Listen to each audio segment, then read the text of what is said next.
You know, there's a stigma that only broke, poor college students are the ones that eat ramen, or I guess poor people in general. Not the case. I actually really love ramen, and even if I was like the richest person in the world, I'd probably still eat ramen. Well, there's no probably about that. I'd still just definitely eat ramen.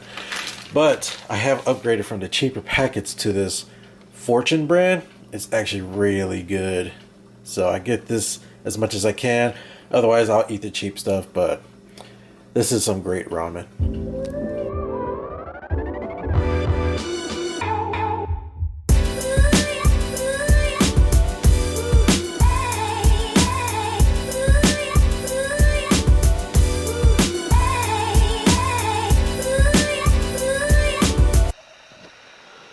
Also, if you excuse the messy bed, the other day, let's see if I can get it focused, there we go. I lost this piece to my glasses at Olive Garden, so these glasses haven't been the most comfortable thing for these past few days. Such is life. So I probably look like I've been attacked by a box of crayons. I don't know what color the shirt is, but I do know these shorts are black and red, so I'm probably not matching, which is going to be the topic of this video. I am colorblind, if you didn't know. I'm sure everybody that watches these videos know. When I was younger, my mom actually used to threaten to send me back to kindergarten because I never seemed to know my colors. And I didn't know why, and she was getting frustrated. And shout out to my mom, I love you. I don't want any of you thinking like horribly of my mom. She was just doing the best she could with the knowledge that she had for having her first child. So everything with me is a new experience for her. But back then, I just could not match my clothes for the life of me. I couldn't match colors together. I couldn't tell colors. Like whenever I was asked what color something was, I often get it wrong. So my mom used to think that maybe I was just playing games and not being real, or maybe I just didn't pay attention in school and didn't learn my colors like everybody else has. So yeah, she used to threaten to send me back to kindergarten to relearn my colors, and she also threatened to buy me these clothes. I believe they're called Granimals. I can't find any pictures of what they look like or what she used to talk about, but I guess it was this clothing that had animals stitched to them so that kids can know what clothes go together and which didn't. Made it a lot easier for kids to match their clothing. She threatened to get me those all the time. I'm not even sure if they make them in adult size or mid-teens, young adolescent size. But she did used to threaten to get those for me, send me back to kindergarten, relearn my colors. She was getting very frustrated with me for the longest time. And then one year in high school, I actually had this, who would have thunk it, this, I learned a lot from this class. It was a electronics class where we just learn electronics, how to build circuit boards and use oscilloscopes and stuff. My teacher there, he was this really cool guy. I wish I could remember his name. He brought to my attention, like I said, who would have thought I would have learned this stuff from him, that I may be colorblind. Because if you're somebody that's in the electronics field, you know when you're building circuits, you have resistors that are color-coded so you can know how much they actually resist and stuff. So I was having a rough time with that because obviously I couldn't tell the colors. And so because I couldn't tell the colors, I had to get a lot of help when it came to building these circuit boards. So he brought to my attention, now this is something, like I said, who would have thought you would learn this stuff in electronics? He brought to my attention that perhaps the reason I'm having trouble with this stuff is because I'm colorblind, and that color blindness is actually very prevalent amongst African American men. So I was like 16, 17. I think I was 17 when I finally learned that I may be colorblind. You know, that's just not something that you would have thought of growing up, especially when nobody else you know around you is colorblind. You know, everybody else around you can see all these colors like vividly and see these things that you couldn't see and you just couldn't understand why, or just felt like, maybe for me at least, I just felt like people were over exaggerating colors. You know, I felt like colors weren't as pretty or crazy as much as other people would put it. I learned that I might have been colorblind. So then I come to my mom and tell her, hey, I may be colorblind. She didn't believe me. She didn't think I was. She just thought I didn't know my colors. Sad times. So then, fast forward another year later, I finally go to the eye doctor. Well, I say finally, but I've been going to the eye doctor like regularly.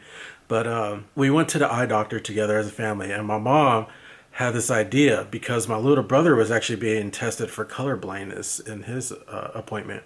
So my mom grabbed the book to test for color blindness, brought it to me, and had me go through the books. So there are books that you can go through that have color vision tests. There are tests that you can do online to figure out what kind of color blindness you are, because there are actually different kinds of color blindness, if you didn't know. I believe there's like 3 or 4 different versions of color blindness, because being colorblind doesn't mean you see in black and white. In the more severe cases, yeah, it's black and white, but there are other times where you can see colors in different ways than other people. So I learned that I am, let me see if I can find it real quick. I had to write it down or take a screenshot because I don't know this stuff that well. But I am a protan colorblind person. Now, for protans, protans are people with I can't even say this word, protonomy, a type of red-green color blindness in which the red cones do not detect enough red and are too sensitive to greens, yellows, and oranges. As a result, greens, yellows, oranges, reds, and browns may appear similar, especially in low light. It can also be difficult to tell the difference between blues, purples, or pinks and grays. Red and black might be hard to tell apart, especially when red text is against a black background, which is something that I definitely have all of that. I can't tell the difference between like a lime green and yellow. Can't tell the difference between a really dark red and black. You should ask my wife sometimes. Well, I guess you can't, but my wife would tell you that I often think that dark red is black. Now, I mix up a lot of colors together and I can't tell the difference. So that's my story. Essentially how I was almost sent back to kindergarten as a late teens teenager because I couldn't see colors like everybody else.